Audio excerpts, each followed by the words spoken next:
Good afternoon and welcome everybody. My name is Dan Lovegrove and I will be presenting today. It gives me great pleasure to announce two new data article linking collaborations here at the EGU. In the first part of this presentation, I'd like to talk about the Article of the Future.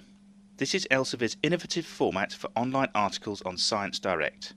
With the Article of the Future, we have tried to create an optimal platform for the communication of science in the digital age. Nowadays, research is so much more than just text and images. It's also data, multimedia, computer code, various domain-specific data standards, and so on. That means that the needs of the researchers change when they publish their work, and with the Article of the Future, we aim to meet those needs. In a nutshell, there are three main components to the Article of the Future: presentation, content, and context. Presentation not only means good online readability, but also internal navigation so that it's very easy to find your way in a paper and access additional information that is relevant. Content speaks really about new forms of digital content that researchers create, share and use. We not only think about data and code, but also Google Maps files for geospatial information. And context, meaning to connect the article to other sources of trustworthy information on the web, such as data repositories. So let me start with an example of presentation. This is what the Article of the Future looks like, and many of you will be familiar with this, from working with Science Direct or from previous presentations. As you may have seen, this three-pane format is now enabled for all articles on Science Direct, though the additional functionality depends on the scientific domain and even the individual article, because some tools that make sense for geologists may not be very helpful for mathematicians, or vice versa. In the next few slides, I'll show a few examples of what is currently possible, but there is much more to explore. Audio slides is a new content feature that I wanted to mention. Audio slides are brief webcast-style presentations based on slides and audio that are shown next to the article on Science Direct. This format gives authors the opportunity to explain their research in their own words and promote their work.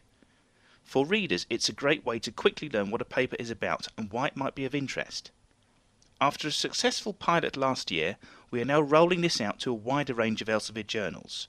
Of course, we still have our Google Maps, KML and KMZ content, which has proved to be very popular with authors.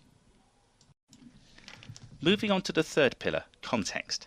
Elsevier is keen to work together with data repositories to interlink articles and data.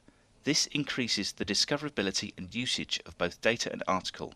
The article often provides essential context for a dataset, and access to primary data is often critical for reproducibility and scientific scrutiny.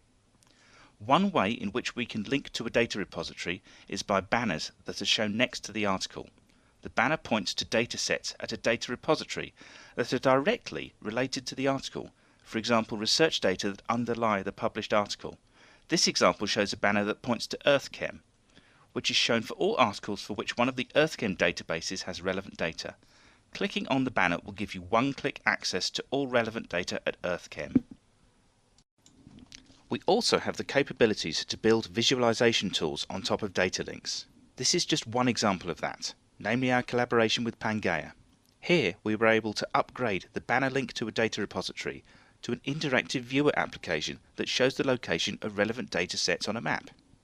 This helps readers to better understand if the data might be relevant for them right from the article page.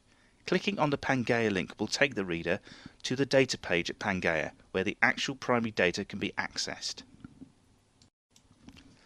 I'd now like to briefly mention two new contextual innovations. Firstly, we are working together with the British Geological Survey to link up the Geoscenic database of geological imagery to articles on Science Direct.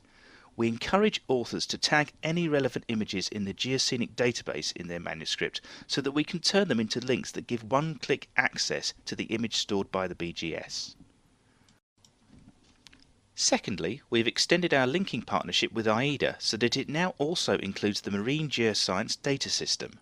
This connects datasets in marine geology to our articles, extending the coverage of journals and articles that benefit from data links. In summary, I hope that I was able to give you an overview of the Article of the Future as a new, innovative article format that improves the scientific paper in terms of its online presentation, content and context. I will now introduce you to the new Research Data Services group at Elsevier. As a separate initiative to the Article of the Future, Elsevier has established a new department called Research Data Services. We have recognised that a huge amount of data is collected in the process of scientific research, but that it is often difficult to find and access. The goals of the Research Data Services department are to increase archiving and sharing of research data, to increase the value and use of shared data, especially by using metadata to make this possible, to foster and assist with the credit and impact assessment of research data for the researcher, the institution and the funding bodies, and finally to increase the sustainability of data repositories so that they can continue to grow after they have been established.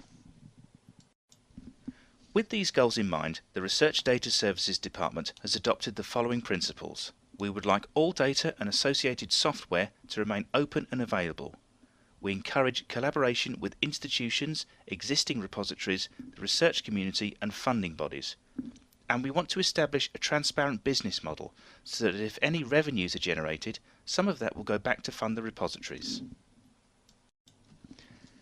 The Research Data Services Department has recently joined with EGU to pilot a data disclosure project.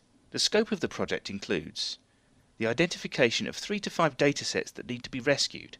Datasets are considered to be groups of data and may take a wide variety of types and sizes. We will work with investigators to identify data sources. These are places where data is created, and the format of the data. We will work with EGU to define metadata standards for the datasets rescued and perform quality checks on that metadata. Our first data pilot involves rescuing a NASA collection exposing lunar geochemistry data, or moon rocks. Elsevier will fund 1 or 2 people called data wranglers to create a new database out of existing knowledge within the dataset.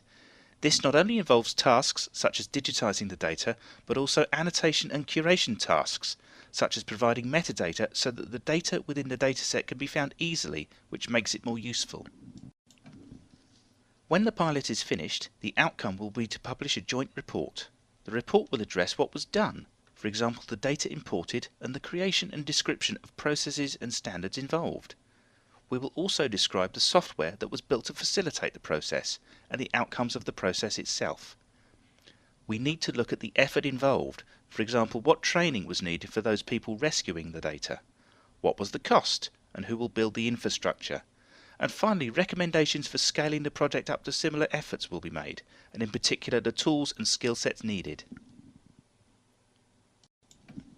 I'm also pleased to announce the Data Rescue Challenge.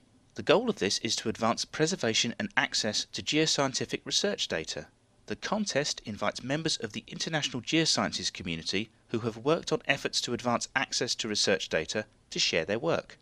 Specifically, we are interested in receiving submissions from groups who have developed and completed a project that either digitized content that has formerly been available only in an analog or an obsolete electronic format, including the addition of rich metadata to make this content more easily accessible and reusable, or developed data standards, tools and processes that facilitate and improve the ingestion of research data with rich metadata into sustained, openly accessible community databases. There will be a $5,000 award for the best project to show a newly digitized dataset and the tools, metadata and processes required for rescuing dark data. The challenge has now been announced and the deadline for entries is the 10th of October 2013. We hope to award the prize to the winners in December 2013. There will be a panel of domain expert judges from across the geosciences. They will be Helen Glaves from the British Geological Survey, Linda Gunderson from the US Geological Survey, Kirsten Lennart from EGU, who is the chair, Mark Parsons from the Research Data Alliance, Leslie Wyborn from Geoscience Australia, and Ilya Zaslavsky from the San Diego Supercomputer Center. In summary, I hope that I was able to give you an overview of the Article of the Future as a new innovative article format that improves the scientific paper in terms of its online presentation, content and context. I also hope that I've been able to introduce you to the new Research Data Services group at Elsevier. Thank you all for your time.